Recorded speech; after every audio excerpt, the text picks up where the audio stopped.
আসসালামু আলাইকুম, সবাইকে স্বাগতম আমাদের Bangladesh youth organisation for skill development কর্তৃক আয়োজিত লাইভ কোচিং সেশনে। আমরা অলরেডি 7টা সেশন করে ফেলেছি। 7টা সেশনে আমরা ইন্ট্রোডাকশন এবং সেলফ রিকগনিশন, সেলফ অ্যাওয়ারনেস এই বিষয়গুলো নিয়ে আলোচনা করেছি। তো আমরা লাইভ কোচিং এর এখন তৃতীয় সেকশনে আছি, যেটা আজকে শুরু হবে। তৃতীয় সেকশন এর যেই হেডলাইন সেটা হলো the development and deconstruction of core beliefs. অর্থাৎ আমরা কিভাবে আমাদের কোর বিলিফসটাকে ডেভেলপ করতে পারি, রিকনস্ট্রাক্ট করতে পারি, সেটা নিয়ে এই তৃতীয় সেকশনে আলোচনা হবে। তো তৃতীয় সেশনের প্রথম সেশন বলা যায়, আর পুরো লাইভ কোচিং এর অষ্টম পর্ব আজ। তো আমরা লাইভ কোচিং এর অষ্টম সেশনে চলে এসেছি। এই সেশনে আমরা কোর বিলিফস নিয়ে আলোচনা করব। তো প্রথমে আমরা কোর বিলিফসটা কি সেটা সম্পর্কে একটু ধারণা নেই। তো আমি শুরুতেই মহাত্মা গান্ধী, যেটা ইন্ডিয়ান ফিলোসফিস্ট ছিলেন এবং লয়ার ছিলেন এবং ইন্ডিয়ান জাতির পিতা ছিলেন, তো ওনার একটি কোট নিয়ে এসেছি, যে কোটে উনি বলেছেন, our beliefs become our thoughts become our words become our habits become our values, our values become our destiny. অর্থাৎ আমাদের যে ডেস্টিনি, আমাদের যে ফিউচার, আমাদের যে সাকসেস, আমাদের জীবনে যা কিছু ঘটে, ওটার সাথে আমাদের এই যে কথাগুলো আমরা এখন শুনলাম মহাত্মা গান্ধীর যে বক্তব্য থেকে, যে বিলিভস এর সাথে আমাদের চিন্তার একটা সম্পর্ক থাকে, চিন্তা চেতনা একটা থাকে, থট প্রসেসের একটা সম্পর্ক থাকে। এবং ওই থটস, যে আমরা যে চিন্তাগুলো করি, সেখান থেকে বিভিন্ন ওয়ার্ড উৎপন্ন হয়, বিভিন্ন শব্দ, বিভিন্ন কথা উৎপন্ন হয়, ওয়ার্ডস বা কথা। এই কথা থেকেই আমাদের হ্যাবিট তৈরি হয়। ঠিক আছে, ওয়ার্ডস বিকাম আওয়ার হ্যাবিট, যে কথাগুলো আমরা বলি সেটা আমাদের হ্যাবিটে রূপান্তরিত হয়। এবং ওই হ্যাবিট থেকে আমাদের ভিতরে ভ্যালুস তৈরি হয়, আমাদের ভিতরে একটা অন্যরকম একটা কি বলে, প্রত্যেক মানুষের ভিতরে আলাদা একটা ভ্যালুস থাকে। ওই ভ্যালুস গুলো এই ওয়ার্ডের মাধ্যমে, কথার মাধ্যমে, যে হ্যাবিট তৈরি হয়, এই হ্যাবিটের মাধ্যমে আস্তে আস্তে ভ্যালুস গুলো আমাদের ভিতরে জমতে থাকে, তৈরি হতে থাকে, আমাদের ভ্যালুস বৃদ্ধি পেতে থাকে। আর এই ভ্যালুস এর উপর ভিত্তি করে আমাদের ডেস্টিনি নির্ভর করে, অথবা আমাদের সাকসেস নির্ভর করে, অথবা আমাদের ব্যর্থতা নির্ভর করে। যেটাই বলি না কেন, এই ভ্যালুস এর উপর নির্ভর করে আমাদের জীবনে যা কিছু হয়, যা কিছু ঘটে, সেটাকে আমরা ব্যাখ্যা দিতে পারি। তো প্রত্যেকটা বিষয় কিন্তু যেটা ইন্টার রিলেটেড, সেটা শুরু হচ্ছে আমাদের কোর বিলিফস থেকে, বিলিফস প্রসেস থেকে। এই বিলিফস প্রসেস আরো একটু সবার ভিতরে একটা ভিন্নতা থাকে। এই বিলিফ প্রসেসটা কিভাবে আমরা ডেভেলপ করতে পারি, কিভাবে আমাদের কোর বিলিফসটাকে মজবুত করতে পারি, রেশনাল করতে পারি, সেটা নিয়ে আজকে আমাদের আলোচনা। তো আমরা পরবর্তী স্লাইডে যাই। এই স্লাইডে আমরা মূলত যে জিনিসটা সম্পর্কে জানবো, সেটা হলো একজন psychologist Morris Massey has describe three major periods during which values are develop. অর্থাৎ আহ, আমাদের কোর ভ্যালুজ বা কোর বিলিফ যে তৈরি হয়, সেটা উনি সোসিওলজিস্ট মরিস ম্যাসে তিনটা সেক্টরে ভাগ করেছে, বা তিনটা এইজে ভাগ করেছে। প্রথম যেই আহ, কি বলে পিরিয়ডটা, সেটা হলো 0 বছর থেকে 7 বছর পর্যন্ত। অর্থাৎ একটা বাচ্চা 0 থেকে 7 বছর পর্যন্ত যেই বয়সটা, এটাকে সে প্রথম পিরিয়ড বলেছে, এবং এই পিরিয়ডের নাম দিয়েছে the imprint period. Okay, up to the age of 7 we are like sponges. Sponge বুঝি না, যেটা দেখেন আমরা পানিতে ভিজালে পানি শুষে নেয়, তেলের কাছে নিলে তেল শুষে নেয়, অর্থাৎ স্পঞ্জ যেরকম সবকিছু শুষে নেয়। তো এই এজটা হলো এরকম, প্রত্যেকটা জিনিস সবার থেকে শুষে নেয়, সবার থেকে নেওয়ার চেষ্টা করে, শিখার চেষ্টা করে। অ্যাবজর্বিং, যেটাকে বলে আমরা absorbing everything around us and accepting much of it as true. অর্থাৎ যা কিছু আমরা আশেপাশে পাই এই বয়সটাতে, তো আমরা সবকিছু গ্যাদার করার চেষ্টা করি, শুষে নেওয়ার চেষ্টা করি, শিখার চেষ্টা করি, এবং এটাকে সত্য হিসাবে আমরা ভেবে নেই। কারণ হলো আমাদের তো আগের কোনো মেমোরি নাই, আগের কোনো ভ্যালুজ, আগের আমাদের জন্মের আগে কি আমাদের কোনো ভ্যালুজ আছে? জন্মের আগে কি আমাদের কোনো চিন্তা চেতনা ছিল, আমাদের কোনো ধারণা ছিল, আমাদের কোনো মেমোরি তৈরি ছিল না। এই মেমোরি গুলো তৈরি হয় কিভাবে? এই জন্মের পর থেকে 7 বছর পর্যন্ত যা কিছু আমরা দেখি, শুনি, বুঝি আশেপাশ থেকে, সেগুলো আমরা গ্রহণ করি এবং ওটাকে আমরা সত্য হিসাবে মেনে নেই, specially when it comes from our parents. অর্থাৎ যেহেতু জন্মের পর থেকে এই বয়সটা সবচেয়ে বেশি প্যারেন্টসদের কাছেই থাকে, প্যারেন্টসদের থেকে আসলে সবচেয়ে বেশি শিখে এই বয়সটা, ঠিক আছে? এই জন্য প্যারেন্টসদেরকে অবশ্যই সচেতন থাকতে হবে যে একটা বাচ্চা যেহেতু সবসময় আমাদের সাথে থাকে, আমাদের ভ্যালুস গুলোই কিন্তু তার ভিতরে আস্তে আস্তে রূপান্তরিত হবে, সে আমাদের ভ্যালুস গুলো তার ভিতরে আস্তে আস্তে প্রতিফলিত হবে। এই জন্য আমরা কি শিখাচ্ছি, আমরা কি বিহেভ করতেছি তার সামনে, বাচ্চার সামনে, আমরা কিভাবে কথা বলতেছি, আমরা যদি তার সাথে খারাপ কথা বলি, গালিগালাজ করি, তো সেও কিন্তু সেই বিলিফে তৈরি হবে, সেই বিলিফটা তার ভিতরে তৈরি হবে, সেই কথাগুলো তার কাছে একবার নর্মাল মনে হবে, সেও ওই একইভাবে গালিগালাজ করবে। তো আমরা যা দেখাবো, যা শোনাবো, যা বিহেভ করব এই বাচ্চাদের সামনে, তারা সেটা শিখে সেভাবেই কিন্তু আস্তে আস্তে করবে। ওকে, আমরা দ্বিতীয় পিরিয়ড যেটা মরিস ম্যাথের, যেটা হলো দ্য মডেলিং পিরিয়ড। এই পিরিয়ডটা মূলত 8 থেকে 13, 8 to 13 ইয়ার্স।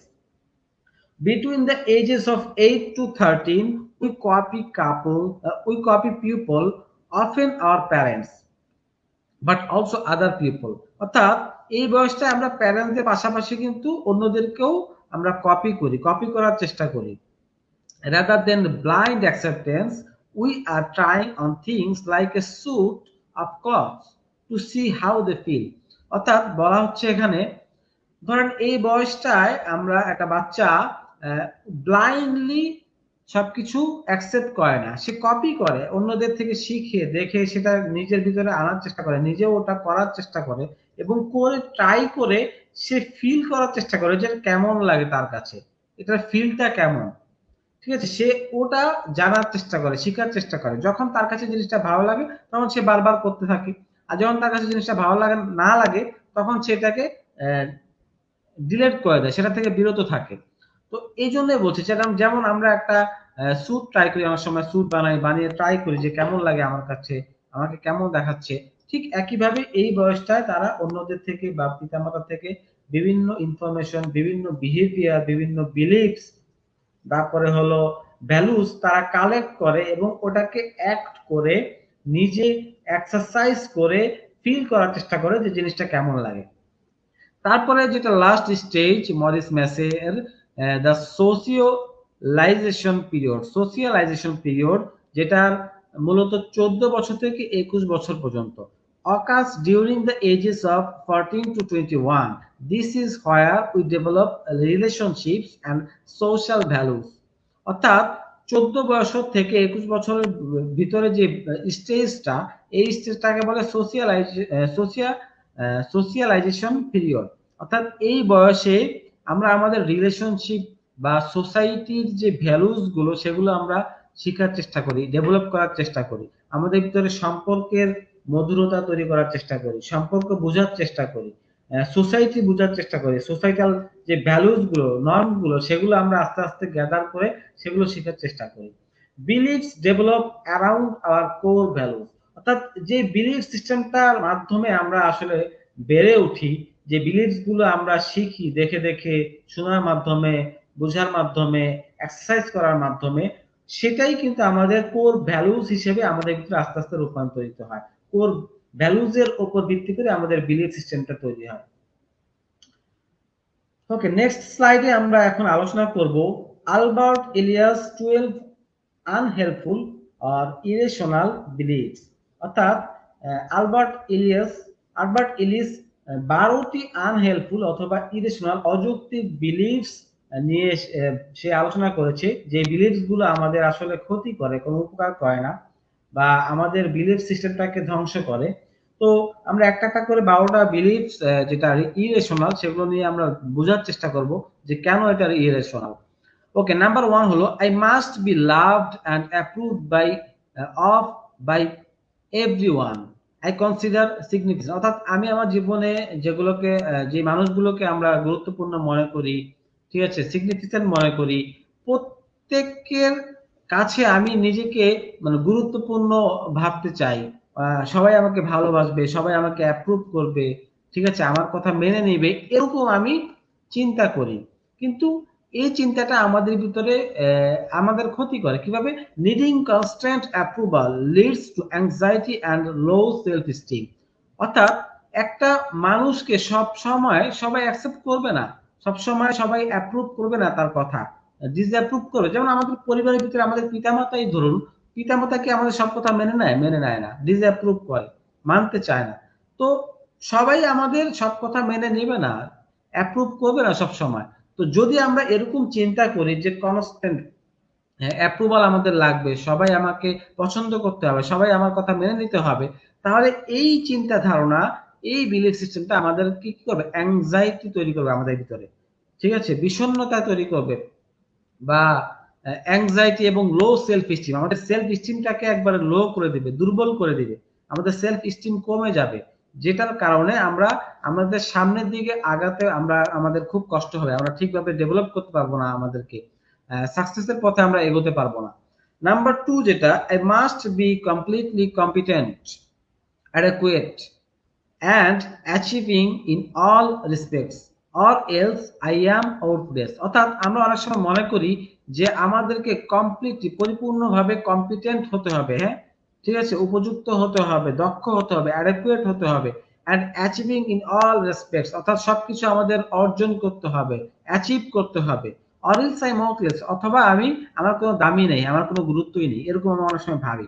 এটাও আমাদের একটা কি বলে আনহেল্পফুল অথবা ইরেশনাল বিলিভস। এটার দ্বারা কি হয়?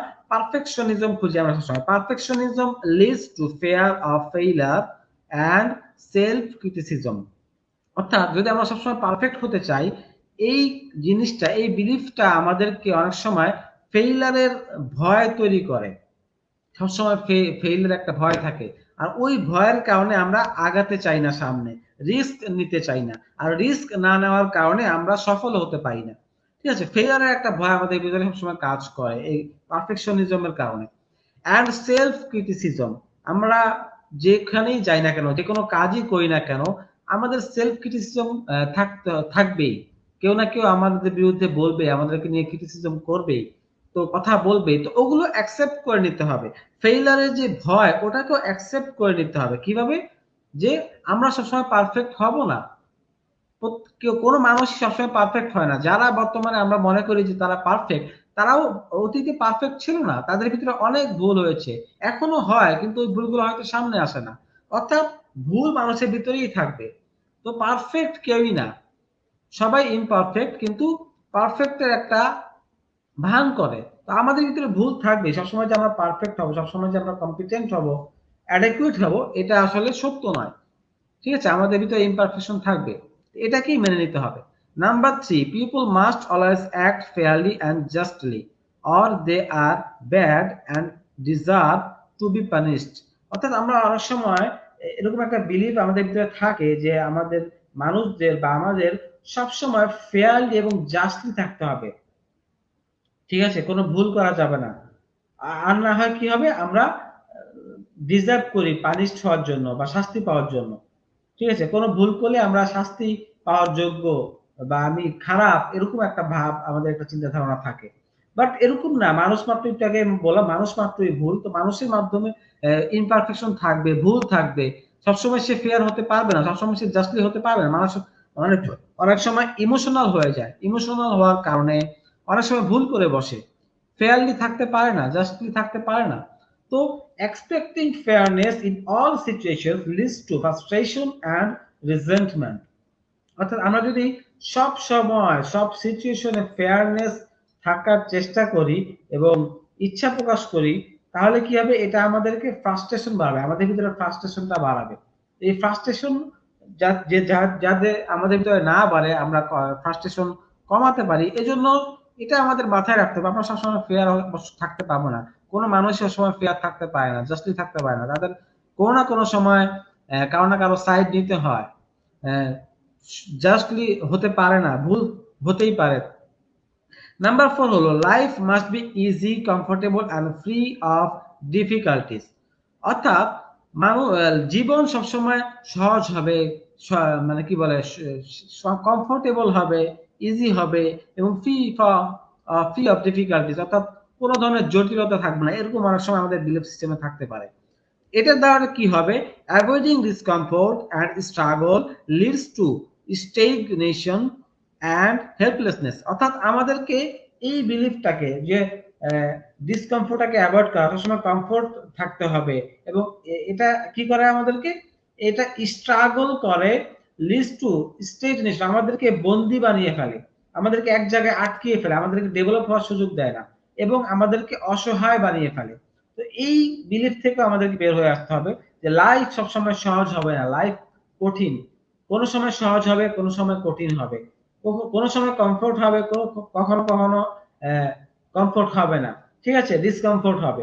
তো জীবনটা এরকমই, কখনো ফ্রি অফ ডিফিকাল্টিস হবে, কখনো ফুল অফ ডিফিকাল্টিস হবে। তো এটার ভিতর দিয়ে আমাদেরকে যেতে হবে, এটাই আমাদের লাইফ।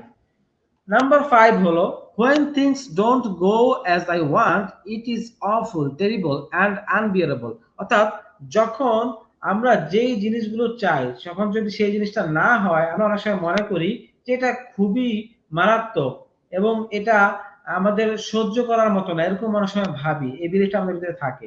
অর্থাৎ আমরা সবসময় নিজে যা চাই, নিজে যা ইচ্ছে করি সেটাই পেতে চাই, সেটা যখন না পাই তখন আমরা খুব বিরক্ত হই, খুব রাগান্বিত হই, বিয়ার সহ্য করতে পারি না, অন্য মানুষদেরকে, অন্য সিচুয়েশন গুলোকে সবসময় খারাপ ব্যবহার করার চেষ্টা করি।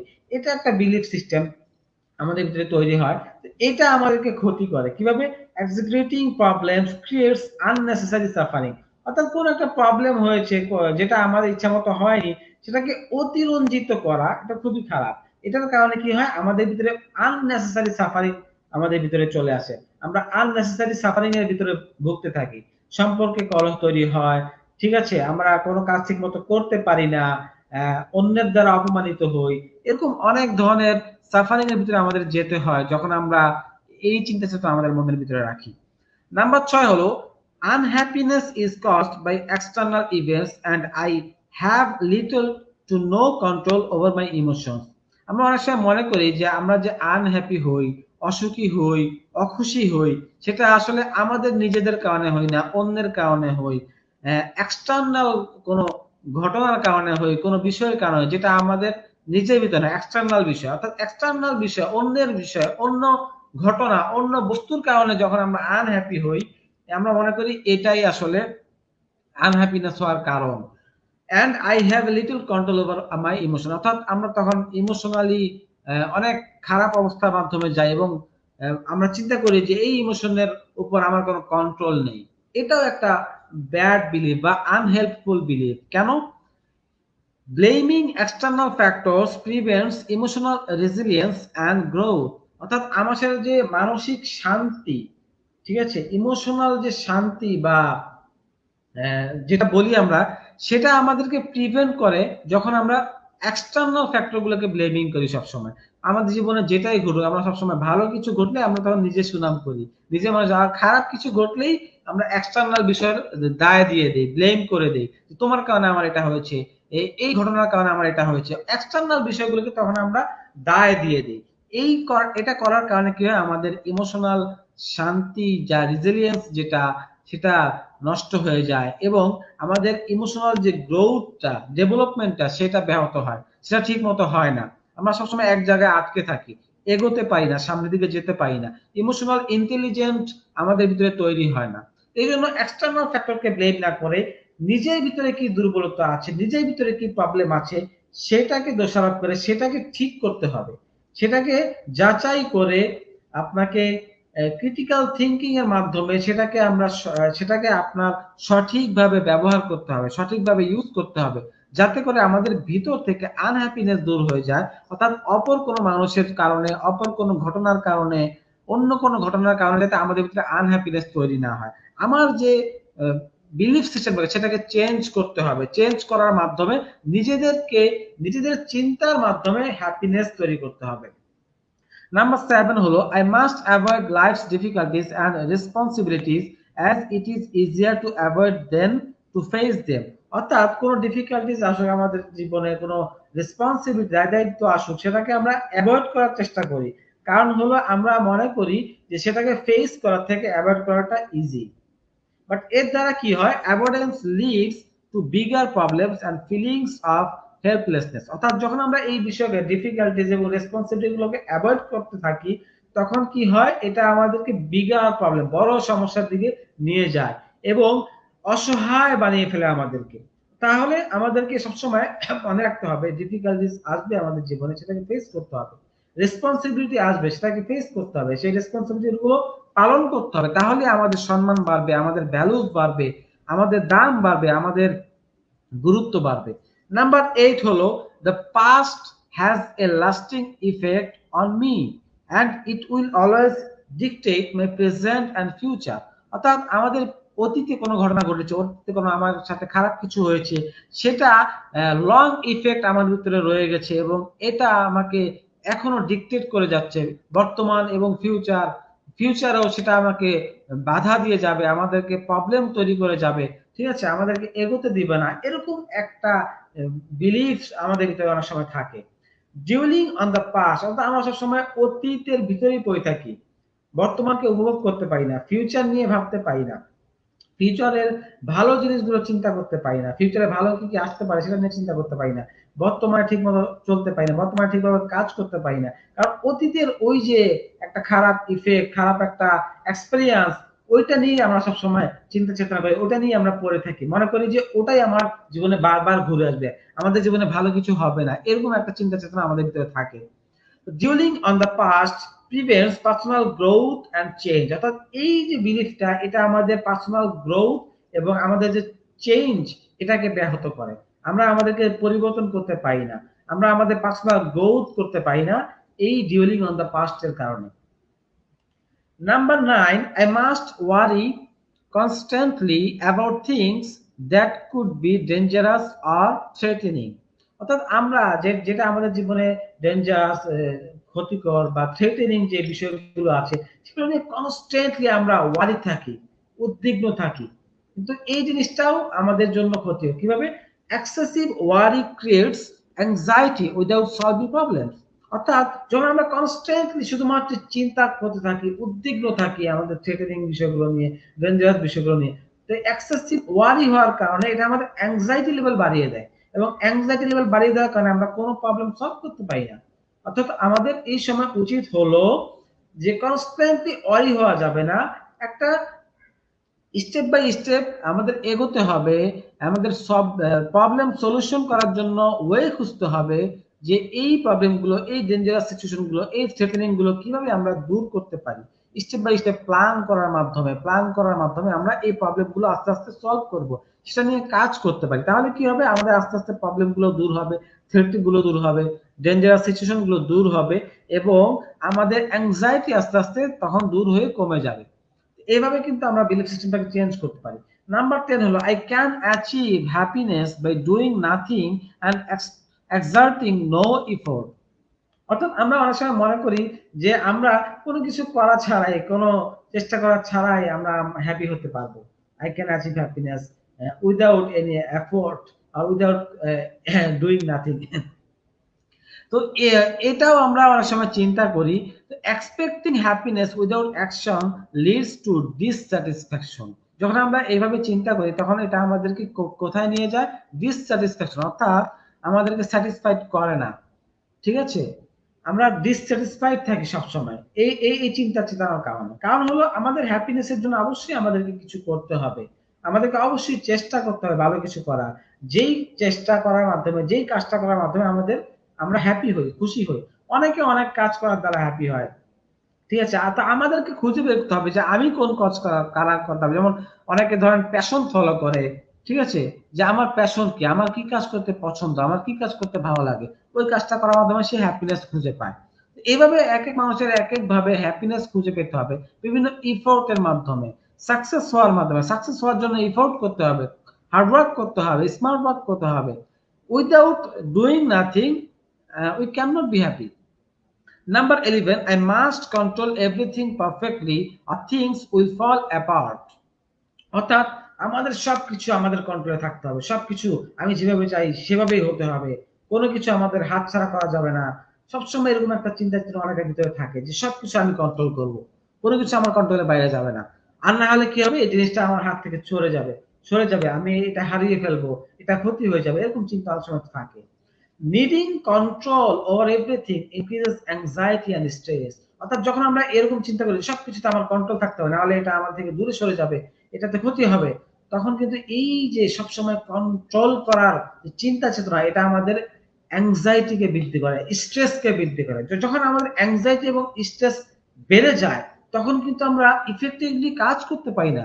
কন্ট্রোল তো দূরে থাক, তখন আমাদের ভুল হতে থাকে, একটার পর একটা ভুল সিদ্ধান্ত নিতে থাকি। তো এই জন্য যে কোনো কাজ, একটা অফিসিয়াল হোক আনঅফিসিয়াল হোক, কাজগুলোকে ভাগ করতে হবে যে এই বিষয়গুলো আমি দেখবো, এই বিষয়গুলো তুমি দেখবে।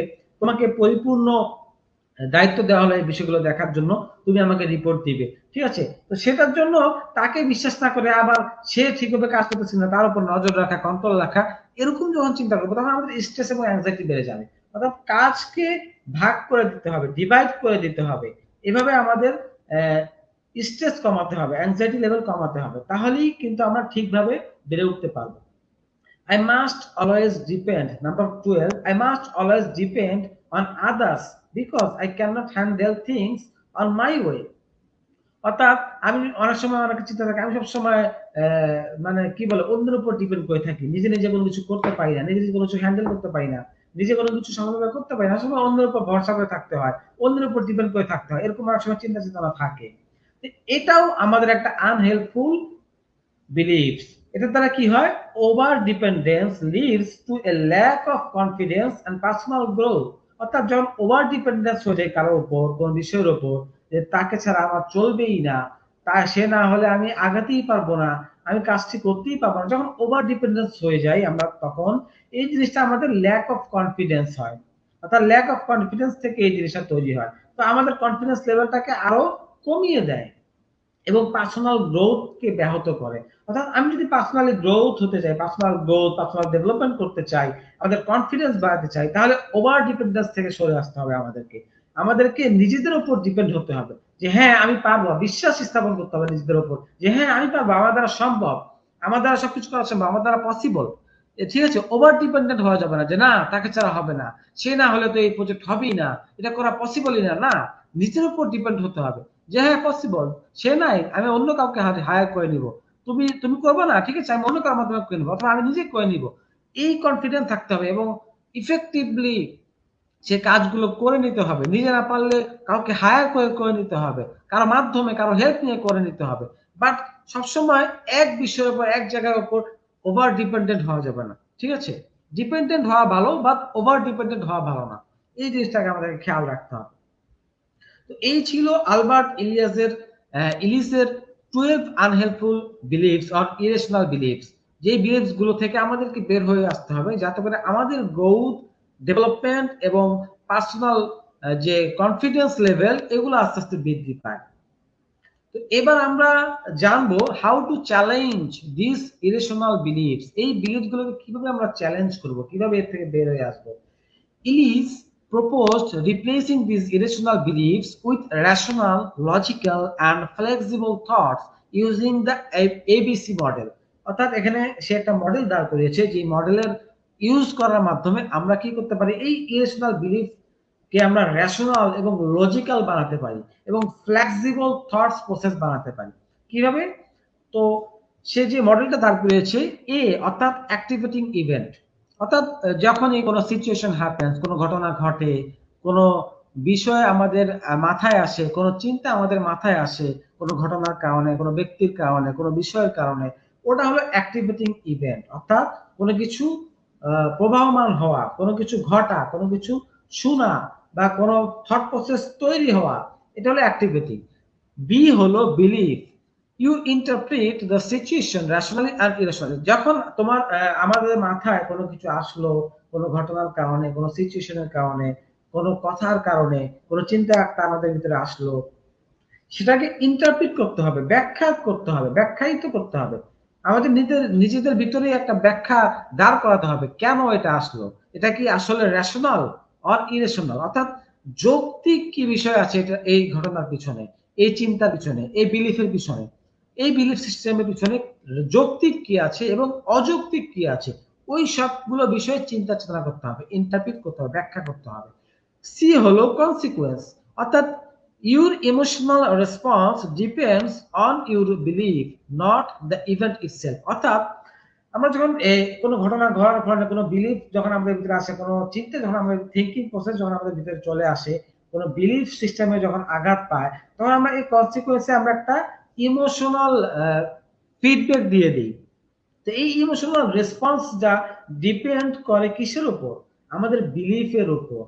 এই ইমোশনাল রেসপন্স, যে রেসপন্সটা আমরা করি, সেটা কোনো ঘটনার কারণে হোক, কোনো ব্যক্তির কারণে হোক, কোনো ব্যবহার দেখার কারণে হোক, এই রেসপন্সটা আসে আমাদের বিলিফ থেকে, নট দ্য ইভেন্ট ইটসেলফ। অর্থাৎ ইভেন্ট, যে ঘটনা, যে কথা, সেটা ইটসেলফ, সেটার কারণে আসে না, আমাদের বিলিফ সিস্টেমের কারণে আসে।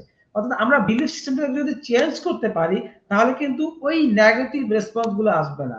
ওই ইমোশনাল যে রেসপন্স, যেটা আমার ক্ষতি করবে বা আমাকে ব্যাহত করবে, আমাকে সাকসেস হতে আমাকে ব্যাহত করবে, আমাদেরকে কনফিডেন্ট হতে ব্যাহত করবে, ওটা থেকে আমরা ফিরে আসতে পারবো তখন, যখন আমরা এই বিলিফ সিস্টেমটাকে চেঞ্জ করতে পারবো।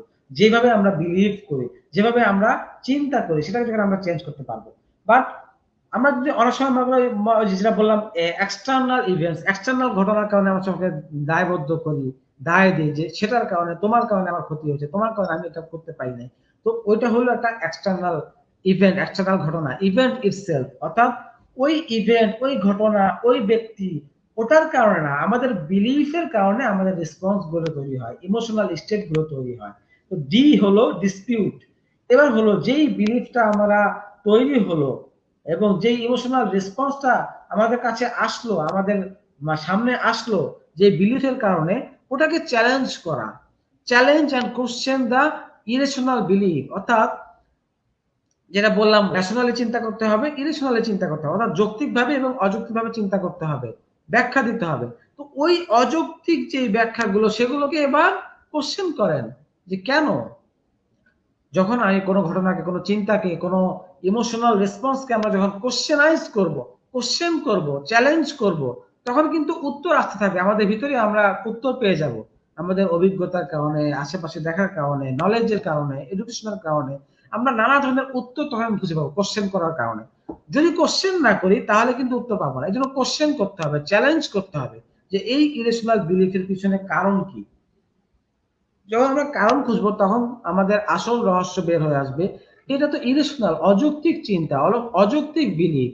এই বিলিফটা আমাকে সামনে আগাতে দিচ্ছে না, আমাকে ব্যাহত করছে, আমাকে পিছিয়ে রাখছে, আমি এগোতে পারছি না, সাকসেস হতে পারছি না এই বিলিফের কারণে। অর্থাৎ তখন আমাদের বুঝে আসবে যে আমাদের এই বিলিফ সিস্টেমটা, আমাদের এই থিঙ্কিংটা আসলে ভালো না, খারাপ, এটা ইরেশনাল, অযৌক্তিক, যৌক্তিক না। তো আমাকে যৌক্তিক ভাবে চিন্তা করতে হবে। যৌক্তিক ভাবে চিন্তা করে আমরা কি করতে পারি তখন? ই হলো ইফেক্টিভ নিউ বিলিফ। তখন আমরা একটা নিউ বিলিফটাকে ইফেক্টিভ করতে পারি। Replace it with a rational and empowering belief. অর্থাৎ যেই অযৌক্তিক বিলিফটা আমাদের ভিতরে এতদিন ছিল, সেটাকে আমরা এবং যৌক্তিক বিলিফে রূপান্তরিত করতে পারি, এক্সচেঞ্জ করতে পারি। এই এক্সচেঞ্জ করার মাধ্যমে আমরা যখন যৌক্তিক একটা বিলিফ সিস্টেম তৈরি করব আমাদের ভিতরে, তখন কি হবে? এটা আমাকে এম্পাওয়ার করবে, ইফেক্টিভ করবে, আমাদের কার্যকে আরো সুন্দর করবে, আমাকে সেলফ রেসপেক্ট আমার বাড়াবে, সেলফ কনফিডেন্স বাড়াবে, এবং আমাদেরকে ডেভেলপ হওয়ার, আমাদের স্কিল ডেভেলপ যেটা বলতে পারি, আমাদের ক্যারিয়ার ডেভেলপ যেটা বলতে পারি, growth, mental growth, emotional growth, এই বা ইমোশনাল ইন্টেলিজেন্স, এগুলো তৈরি করতে তখন আমাদেরকে সাহায্য করবে। এইভাবেই কিন্তু আমরা এবিসি মডেল ইউজ করে কোনো ঘটনা ঘটানোর মাধ্যমে, কোনো চিন্তা তৈরি করার মাধ্যমে, রেশনালি এবং ইরেশনালি, যৌক্তিক এবং অযৌক্তিক ভাবে ব্যাখ্যা দেওয়ার মাধ্যমে, কোশ্চেন করার মাধ্যমে আমরা বের হয়ে আসতে পারি যে আসলে আমাদের এই চিন্তাটা, আমাদের এই ইমোশনাল স্টেটটা আসলে কি যৌক্তিক নাকি অযৌক্তিক। তখন আমরা অযৌক্তিক জিনিসগুলো, অযৌক্তিক চিন্তাগুলো, অযৌক্তিক বিষয়গুলো আমরা দূর করে যৌক্তিক ভাবে আমাদের বিলিফ সিস্টেমটাকে তৈরি করতে পারি এবং এভাবে আমাদের ডেভেলপমেন্ট করতে পারি। তো আজকে এ পর্যন্তই ছিল আমাদের আজকের আলোচনা কোর বিলিফ নিয়ে। আমরা পরবর্তী সেশনে আরো বিষয় নিয়ে আলোচনা করব, কোর বিলিফ কিভাবে আমরা ডেভেলপ করতে পারি, কিভাবে আরো উন্নত করতে পারি, আরো কিভাবে মজবুত করতে পারি, সেগুলো নিয়ে আরো ইনশাল্লাহ আলোচনা হবে। সবাই ইনশাল্লাহ পরবর্তী সেশনে জয়েন করবেন। আজকে এ পর্যন্তই। আল্লাহ হাফেজ, আসসালামু আলাইকুম।